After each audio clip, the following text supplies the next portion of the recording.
জানিয়ে দেব সর্বশেষ আপডেট আন্তর্জাতিক সংবাদ।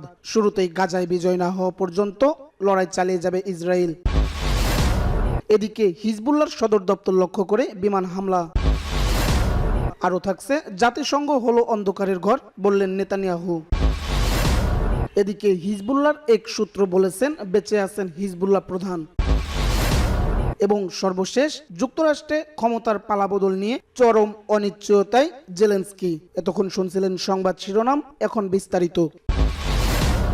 গাজায় চলমান যুদ্ধে সম্পূর্ণ বিজয় না হওয়া পর্যন্ত লড়াই চালিয়ে যাবে বলে জানিয়েছেন ইসরায়েলের প্রধানমন্ত্রী বেনিয়ামিন নেতানিয়াহু। শুক্রবার যুক্তরাষ্ট্রের নিউ ইয়র্কে জাতিসংঘের সাধারণ অধিবেশনে দেওয়া এই বক্তব্যে তিনি এই মন্তব্য করেন। নেতানিয়াহু বলেন, গত দশকে ইসরায়েলের বিরুদ্ধে জাতিসংঘের সাধারণ পরিষদে বিশ্বের অন্যান্য দেশের তুলনায় বেশি প্রস্তাব পাশ হয়েছে। জাতিসংঘ হলো অন্ধকারের ঘর। তিনি বলেন, লেবাননের সশস্ত্র গোষ্ঠী হিজবুল্লাহর উপর আক্রমণ চালিয়ে যাবে আমার দেশ। অবশ্য নেতানিয়াহু মঞ্চে ওঠার পরপরই ওয়াকআউট করেন বেশ কয়েকজন বিশ্ব নেতা ও প্রতিনিধি। তবে এ সময় তার সমর্থকদের উল্লাস করতে দেখা যায়। নেতানিয়াহু বলেন, এবছর এখানে আসার কোনো ইচ্ছা ছিল না আমার দেশ নিজেদের অস্তিত্ব রক্ষায় যুদ্ধ করছে। তবে এই মঞ্চে অনেক বক্তাকে আমার দেশের বিরুদ্ধে মিথ্যাচার করতে দেখা গেছে। আমি এর জবাব দিতে এখানে এসেছি।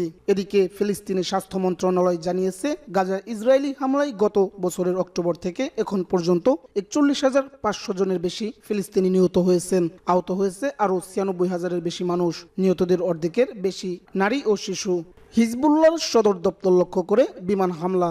লেবাননের রাজধানী বৈরুতের দক্ষিণাঞ্চলীয় শহরতলিতে হিজবুল্লাহর কেন্দ্রীয় সদর দপ্তর লক্ষ্য করে তুমুল বিমান হামলা চালাচ্ছে ইসরায়েলের সেনাবাহিনী। হিজবুল্লাহর প্রধান নেতা হাসান নাসরুল্লাহ এই হামলায় আহত অথবা নিহত হয়েছেন বলে আশঙ্কা করা হচ্ছিল। তবে তিনি বেঁচে আছেন ও সুস্থ আছেন। হিজবুল্লাহর আল মানার টিভির খবরে বলা হয়েছে, হামলায় 4টি ভবন ক্ষতিগ্রস্ত হয়েছে এবং একের পর এক বিমান হামলায় হতাহত হয়েছে।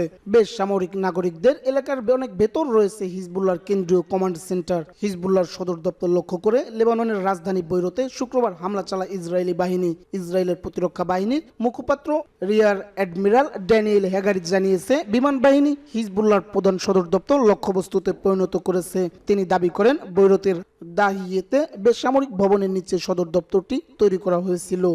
জাতিসংঘকে অন্ধকারের ঘর বলে মন্তব্য করেছেন ইসরায়েলের প্রধানমন্ত্রী বেনিয়ামিন নেতানিয়াহু। শুক্রবার যুক্তরাষ্ট্রের নিউ ইয়র্কে জাতিসংঘের সাধারণ অধিবেশনে দেওয়া এই বক্তব্যে তিনি এই মন্তব্য করেন। নেতানিয়াহু বলেন, গত দশকে ইসরায়েলের বিরুদ্ধে জাতিসংঘের সাধারণ পরিষদে বিশ্বের অন্যান্য দেশের তুলনায় বেশি প্রস্তাব পাশ হয়েছে। জাতিসংঘ হলো অন্ধকারের ঘর। তিনি বলেন, গাজায় চলমান যুদ্ধে সম্পূর্ণ বিজয় না হওয়া পর্যন্ত লড়াই চালিয়ে যাবে ইসরায়েল। লেবাননের সশস্ত্র গোষ্ঠী হিজবুল্লাহর উপর আক্রমণ চালিয়ে যাবে আমার দেশ। অবশ্য নেতানিয়াহু মঞ্চে ওঠার পরপরই তাকে ওয়াকআউট করেন বেশ কয়েকজন বিশ্ব নেতা ও প্রতিনিধি। তবে এ সময় তার সমর্থকদের উল্লাস করতে দেখা যায়। নেতানিয়াহু আরো বলেন, এবছর এখানে আসার কোনো ইচ্ছে ছিল না আমার দেশ নিজেদের অস্তিত্ব রক্ষায় যুদ্ধ করেছে। তবে এই মঞ্চে অনেক বক্তাকে আমার দেশের বিরুদ্ধে মিথ্যাচার করতে দেখা গেছে। আমি এর জবাব দিতে এখানে এসেছি। এদিকে ফিলিস্তিনের স্বাস্থ্য মন্ত্রণালয় জানিয়েছে, গাজায় ইসরায়েলি হামলায় গত বছরের অক্টোবর থেকে এখন পর্যন্ত ৪১,৫০০ জনের বেশি ফিলিস্তিনি নিহত হয়েছেন। আহত হয়েছেন আরও ৯৬,০০০ মানুষ। নিহতদের অর্ধেকেরও বেশি নারী এবং শিশু। বেঁচে আছেন হিজবুল্লাহ প্রধান। লেবাননের নতুন করে হামলা শুরু করেছে ইসরায়েল। লক্ষ্য সশস্ত্র গোষ্ঠী হিজবুল্লাহর প্রধান নেতা হাসান নাসরুল্লাহকে হত্যা করা আশঙ্কা করা হচ্ছিল। নাসরুল্লাহ এই হামলায় আহত অথবা নিহত হয়েছেন। তবে রয়টার্সের খবরে বলা হয়েছে, হিজবুল্লাহ প্রধান বেঁচে আছেন এবং ভালো আছেন। নাসরুল্লাহর ঘনিষ্ঠজনদের বরাতে এই তথ্য জানিয়েছে বার্তা সংস্থাটি।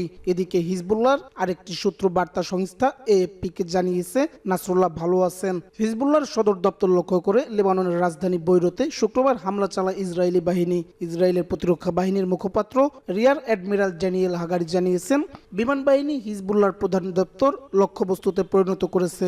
হেগারি দাবি করেন, বৈরুতের দাহিয়েতে বেসামরিক ভবনের নিচে সদর দপ্তরটি তৈরি করা হয়েছিল। বৈরুতে এই হামলা চালানোর আগে ইসরায়েলি প্রধানমন্ত্রী বেঞ্জামিন নেতানিয়াহু জাতিসংঘের সাধারণ পরিষদের অধিবেশনে কথা বলেন। ওই সময় তিনি জানান, লক্ষ্য অর্জন করার আগে হিজবুল্লাহর বিরুদ্ধে তাদের অভিযান বন্ধ হবে না। তার এই ভাষণের 1 ঘন্টার মধ্যে ভয়াবহ বিস্ফোরণে কেঁপে উঠলে লেবাননের রাজধানী। হিজবুল্লাহ প্রধান বেঁচে গেলেও শুক্রবারের ওই হামলায় অনেক মানুষ আহত এবং নিহত হয়েছেন বলে আশঙ্কা করা হচ্ছে। যেখানে বিমান হামলা চালানো হয়েছে সেখানে বেশ কয়েকটি উঁচু ভবন একেবারে ধসে গেছে। সংবাদ মাধ্যম আল জাজিরা জানিয়েছে, ভবনের ধ্বংসস্তূপের নিচ থেকে অন্তত 2 জনের লাশ উদ্ধার করা হয়েছে। সেখানে আরো অনেক আটকে আছে বলে ধারণা করা হচ্ছে। যুক্তরাষ্ট্রে ক্ষমতার পালাবদল নিয়ে চরম অনিশ্চয়তায় জেলেনস্কি।